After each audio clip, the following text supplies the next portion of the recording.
السلام علیکم 8 کلاس، کیسے ہیں آپ لوگ؟ امید ہے سب بچے خیریت سے ہوں گے۔ میری دعا ہے اللہ پاک آپ سب کو اپنے حفظ و ایمان میں رکھے، اور مجھے امید ہے کہ سب بچے اپنے لیکچر دھیان سے سنتے ہوں گے، جو کام کرنے کو ملا ہوگا وہ کام بھی کرتے ہوں گے۔ تو ہم بیٹے پڑھ رہے تھے، ہمارا پہلا جو سبق تھا پاکستان کے نظریاتی اساس۔ اس سبق میں ہم نے پڑھا نظریے کی تعریف پڑھی، نظریہ پاکستان کی تعریف پڑھی، پھر ہم نے دو قومی نظریے کی تعریف پڑھی، اور اس کے بعد پھر ہم نے جن شخصیات نے دو قومی نظریہ اپنے اپنے انداز میں پیش کیا ان کے حوالے سے پڑھا۔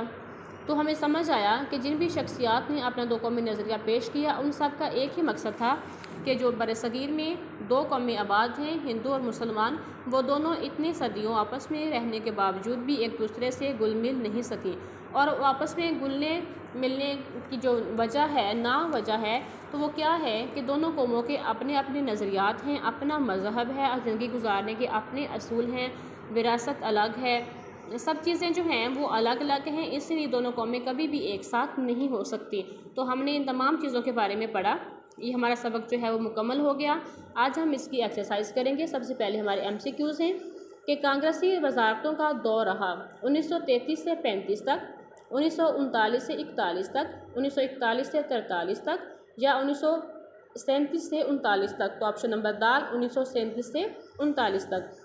قرارداد لاہور 1940 میں خطبہ صدارت دیا، کس نے دیا تھا؟ مولانا ظفر علی خان نے، قائد اعظم محمد علی جناح نے، لیاقت علی خان نے، یا شیر بنگال مولوی فضل الحق نے؟ آپشن نمبر ب قائد اعظم محمد علی جناح نے دیا تھا۔ MA اور اسکول اور کالج قائم کیا سر سید احمد خان نے، چودھری رحمت علی نے، قاضی عیسیٰ نے، مولوی فضل الحق نے؟ تو آپشن نمبر الف سر سید احمد خان نے۔ 1867 میں جب بنارس میں ہندوؤں کی مسلم دشمنی کھل کر سامنے آ گئی، جس پر سر سید احمد خان نے واضح اعلان کیا کہ مسلمان اور ہندو دو الگ الگ قومیں ہیں، مسلمان سیاست سے الگ رہیں، ہندو ہمارے دوست نہیں ہیں، مسلمان انگریزی تعلیم حاصل کریں۔ کیا انہوں نے کہا تھا؟ آپشن نمبر الف مسلمان اور ہندو الگ الگ قومیں ہیں۔ نظریہ پاکستان کی بنیاد ہے اجتماعی نظام، دو قومی نظریہ، ترقی پسندیت، یا اسلامی نظریہ حیات؟ آپشن نمبر د اسلامی نظریہ حیات۔ 1930 میں مسلمانوں کو الگ ریاست کا تصور دینے والی شخصیت ہے قائد اعظم علامہ محمد اقبال، سر سید احمد خان، مولانا محمد علی جوہر؟ آپشن نمبر ب علامہ محمد اقبال۔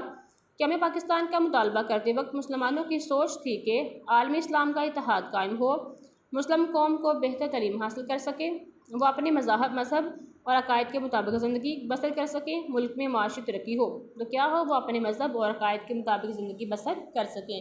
یہ ہمارے MCQs ہو گئے۔ اب ہم کریں گے بلینکس۔ سب سے پہلے ہے کہ نظریہ لوگوں کی ڈیش کی عکاسی کرتا ہے، سوچ کی۔ انگریزوں نے ہندوستان کی عوام پر بھاری ڈیش لگائے، ٹیکس لگائے۔ علامہ اقبال برصغیر کے ان مسلم رہنماؤں میں سے ایک ہیں جنہوں نے مسلمانوں کو الگ ڈیش کا تصور دیا، ریاست کا۔ قائد اعظم محمد علی جناح رحمۃ اللہ علیہ نے ڈیش کو مسلمانوں کی تقدیر کو بدل کر رکھ دیا، برصغیر کے۔ چودھری رحمت علی نے ڈیش میں پاکستان نیشنل موومنٹ کی بنیاد رکھی 1933 میں۔ کالم ہے ہمارے 1206 میں کیا ہوا تھا؟ سب سے اینڈ پہ دیکھیں، قطب الدین ایبک نے سلطنت دہلی کی بنیاد رکھی تھی۔ پھر ہے غزنوی دور حکومت کب رہا؟ 10,003 سے 1206، 1003 سے 1206 تک محیط ہے۔ اردو ہندی تنازع 1867 میں کیا ہوا؟ بنارس شہر سے ہوا۔